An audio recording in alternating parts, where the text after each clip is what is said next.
Ogunranti Adeboye Moses is an entrepreneur and supporter of innovation.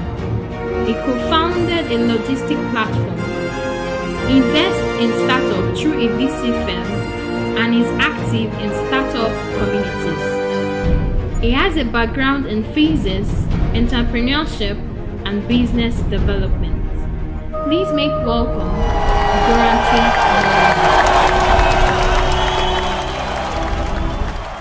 I believe we'll be able to, thank you very much. This is where I wanted it. We'll be able to work with the sound. And then, number one, I know that I was supposed to be here very early. I had made my itinerary and then planned to be here as early as 10:45. But apparently, a lot of technical challenges also came up. My first ride would not come out. And the second one, we could barely get it down here. All right. So my name is Moses.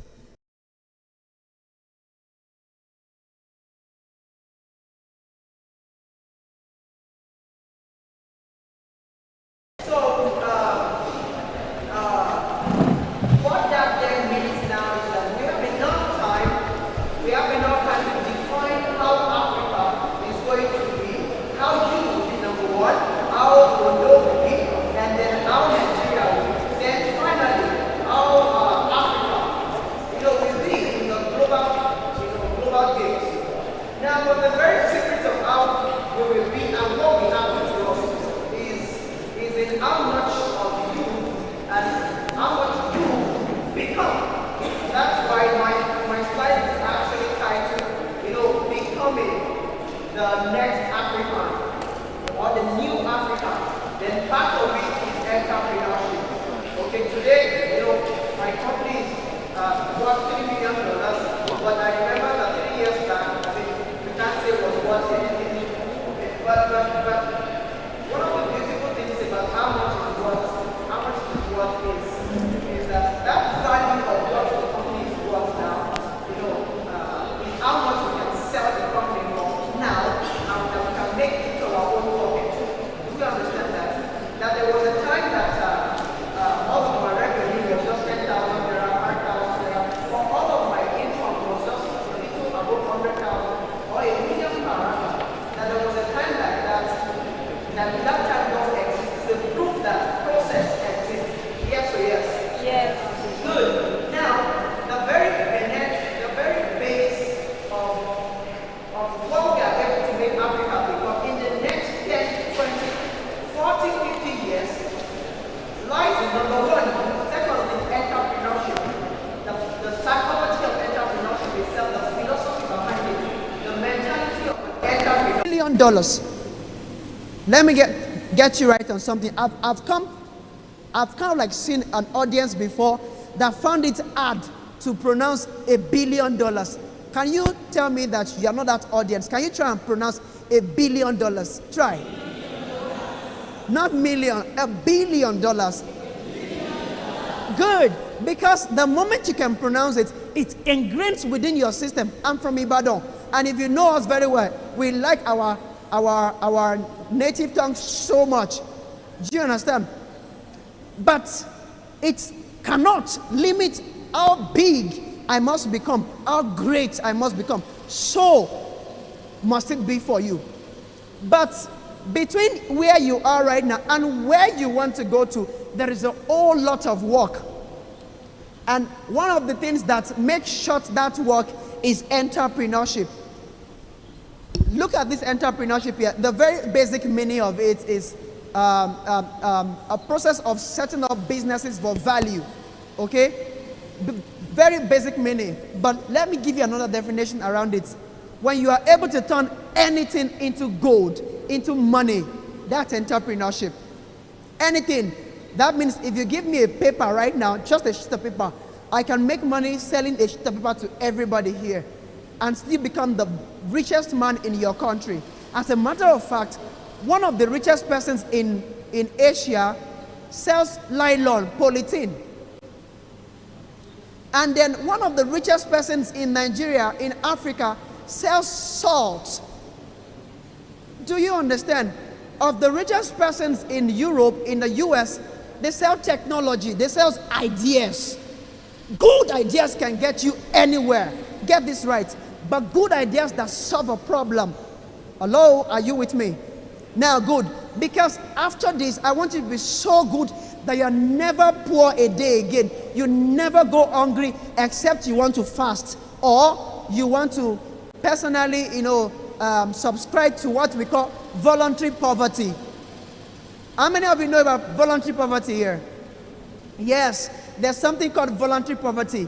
That's the extent where you are rich enough to choose that you want to live poor.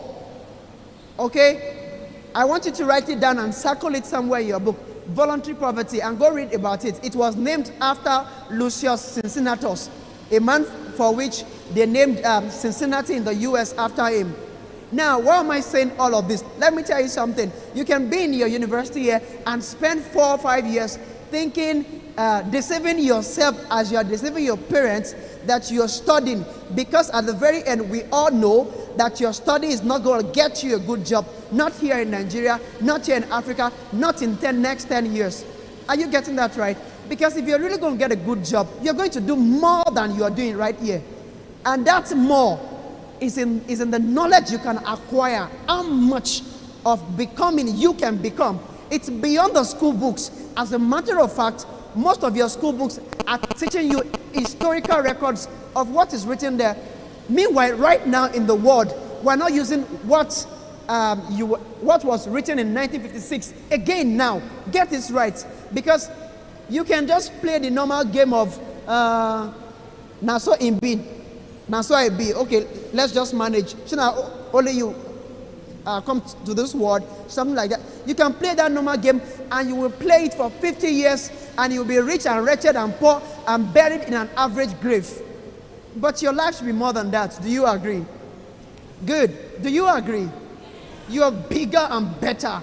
By December, you should be able to drive down to your house and teach them how to become great, not how to buy a car.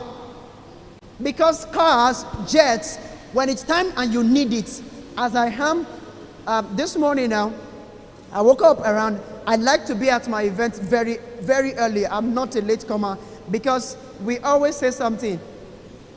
Early is late. Late is completely unacceptable. Late, completely unacceptable. And there's something called African time. It is not our time. I don't know who gave us that. We come early and on time. I got up as early as 8. As early as 6. I had prepared my small car ahead of today, only for flat tire. Please remove the tire, and then the nuts wouldn't come off. But immediately that happened, I told my guys, I said, the other big one that we didn't want to carry before, bring it out, let's take that one. We got down the road, half the road, and there was brake pad failure and all of that. We had to go all the way back. At a point, I'm thinking that the witchcraft in your city is so big that it does not want you to hear what I want to say. Honestly. But I'm here and I'm bigger than them. Good. Now, consistent exchange of value. Get this right. The bigger the number of persons you can give value to, the bigger you can become. Do you understand? I run Traveler. It's an application, and then it allows you to be able to make money when you are traveling by picking package for somebody else. Do you understand? Anytime you want to travel and you're looking for free payment for your bus, pick a package on Traveler and you make money. But let me tell you something. The extent to how much I can become great and mighty and valued in that because of that company will be dependent on the extent of the number of persons I can serve. That means one day I must have 1 million customers on Traveler. Same thing is applicable to you. Let me tell you something. Any one of you running entrepreneurship here, get this very right. If you don't have 1,000 customers, you have not started. Whether career line or business, unless you have 1,000 minimum customers that you know their name, you have their details, their demography, their geography, unless you have that number and you have those details, you cannot become exceedingly great. Because 1,000 of 200 million people population in Nigeria alone is less than 0.00 0.01%. Do you know 200 million persons, if they are paying you 1,000 naira in a month, multiplied by 12 months, do you know how much that is? That's a whole lot. Or let's say they even pay you 5 naira in 200 million places. Can you multiply that? That's a billion. Now let me tell you that the degree to how massive you can become will depend on how many persons you can serve. Okay? And that is the very basics of entrepreneurship, the exchange of value for money, for a profit. See, don't ever in your life play down on money. Oh, how do they say this thing? The money is the root of all evil. Calm down. Calm your nerves down. No, that was not what it was trying to say. Get the details very well. The love of money, not money. The love of it is the root of all evil, not money in itself. So don't demonize money, because your father has not made a million naira in his entire lifetime, and you have, sorry, I said your father have not made 100 million in their entire lifetime. You were born in abject poverty, which is normal, but please try out riches. I've always said this. I said you don't have a choice until you have knowledge. Hello? You don't have a choice until you have knowledge. I want you to be able to get to a point in your life you're so rich that you can choose to live poor. That was why I mentioned voluntary poverty before. But right now, you can barely even choose to be rich, because by your nature, naturally, you were born into abject poverty. So what choice do you have yet? So what you have to do now is create another choice for yourself, which will be riches. Now, and that is completely built on knowledge acquisition and work. You have to be able to work as much as possible. The same way I'm telling you that, oh, in 10 years' time, I'll need a jet. Why is that? Because as I'm here by 3 p.m. to speak, I will need to be in Lagos by 9 p.m. to speak. If I drive, 5 hours cannot be enough. So the best thing is to get back to Akure City, get my jet, and be in Lagos. And from there to South Africa. Do you understand why that need then comes up? Unless there is a need for something, great people that have value don't buy it. Because when you buy things that you really need, it's going to bring more money for you. Hello, somebody? Yes. Now, I wanted to show you, see, there's a whole lot I would have loved to show you, because it's much, it's big. That's why I said the best thing you can do is jot down everything that I said. Just try and jot it down and go back home to read. If you don't read, you will never benefit from this. But what I said, you will never forget it. Do you understand? Now, I said entrepreneurship as an ideology. You have to have that ideology in your head. The table you serve determines what kind of value comes back to you. If you serve Tony Elumelu, you are going to make the kind of money people that work with him make.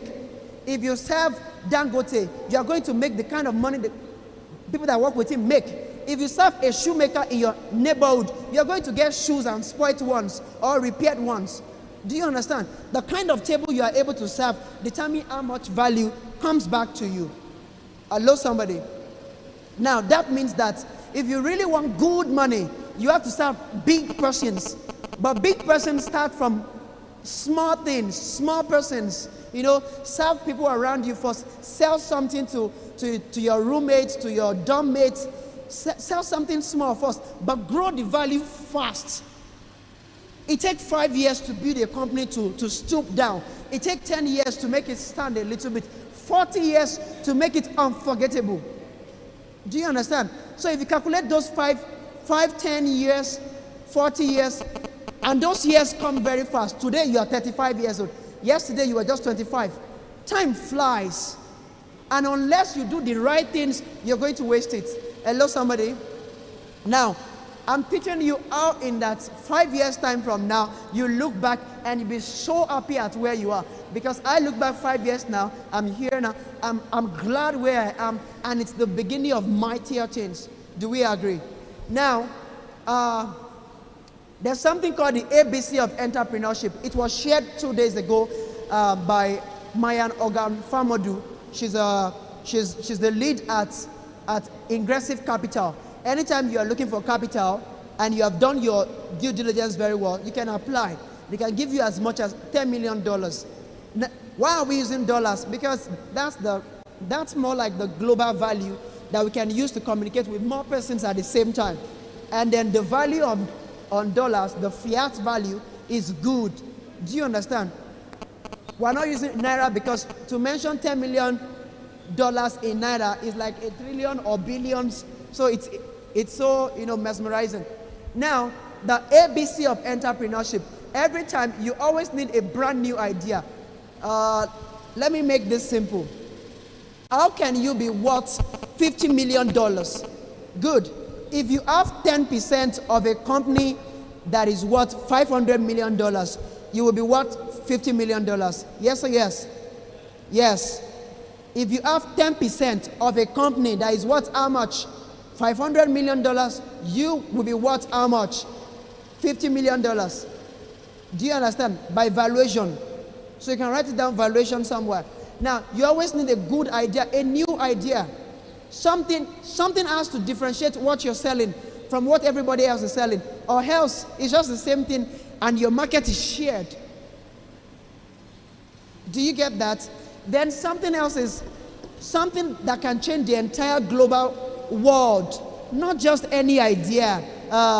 She's selling rice, let me sell rice. She's selling beans, let me sell beans. Oh, they have opened a supermarket, let me open the same thing. That one can never make you big. As a matter of fact, I would love to really drill down so much more on knowledge acquisitions. How many of you here have at least 100 books in your personal library? 100 books. Good, doctor, thank you. That's my doctor, I know him very well. Good. Now, let me tell you something. Calculate your age right now, the number of days that you have lived. Now, in days, 10% of those days is the number of books you must have minimum in your personal library. So if you have lived 20,000 days, you must have at least 2,000 books in your personal library if you are going to get anywhere in life at all. Hello. One day I want you to come back to Ondo City and buy the city. Hello, somebody. Buy what? Buy the city. Yes, you can buy the city if you can employ all of us. And yes, sorry, not all of us, all of them. Do you understand? I'm bigger than. Let's leave that for another day. All right, so let's keep going. Now, I said value creation. You must learn to create value at every time. But you can only create the value that looks like you.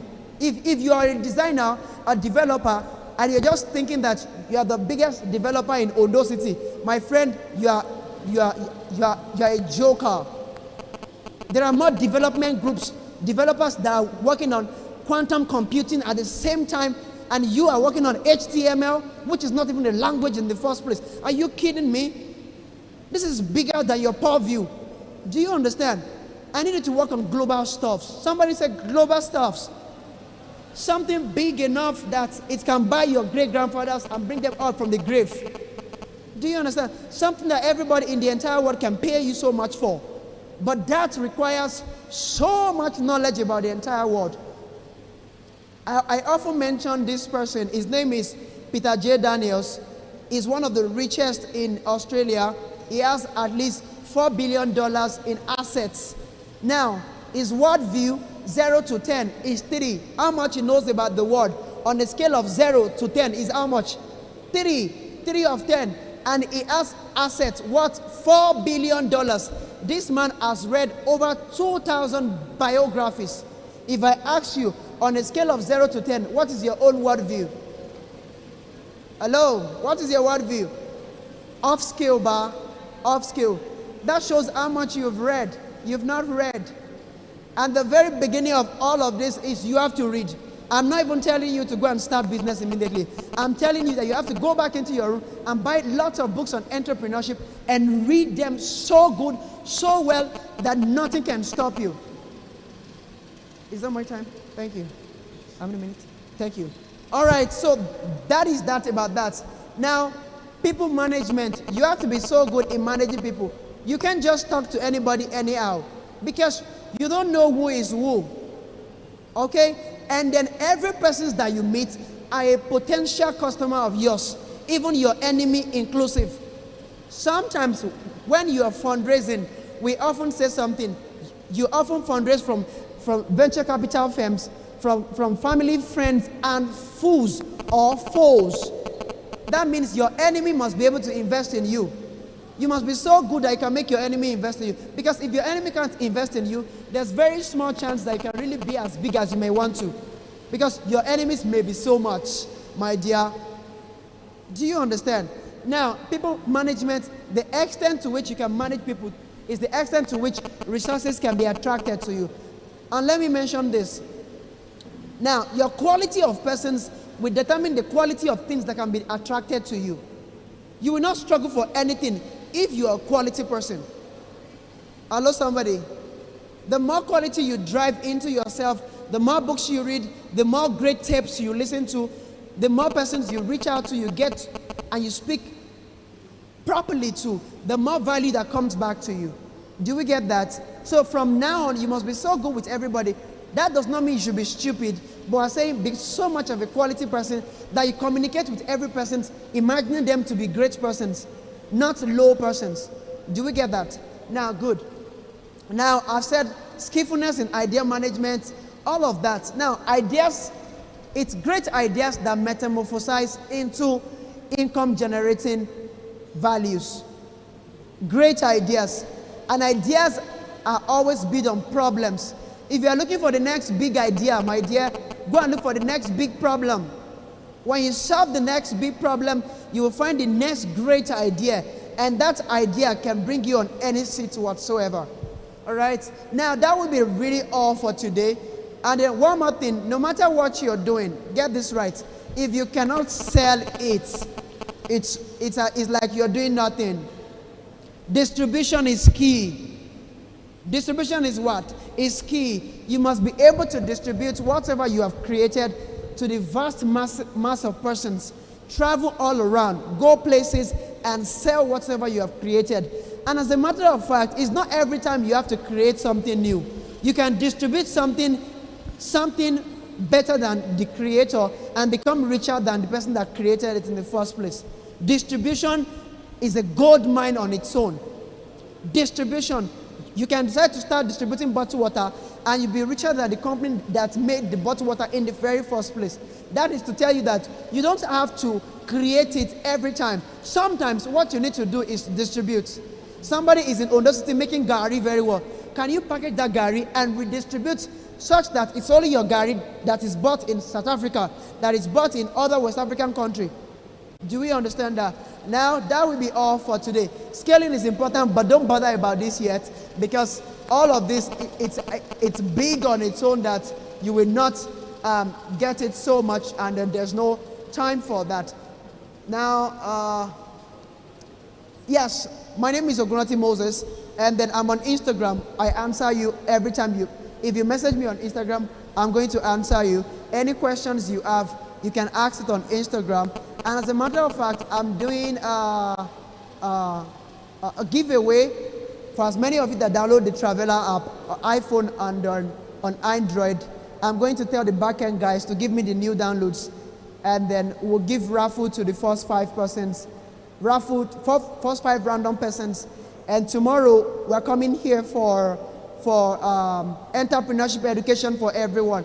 We'll bring your gift here. I want to see you here tomorrow because we'll be able to then do bigger things. Thank you so much for the time, and I love you.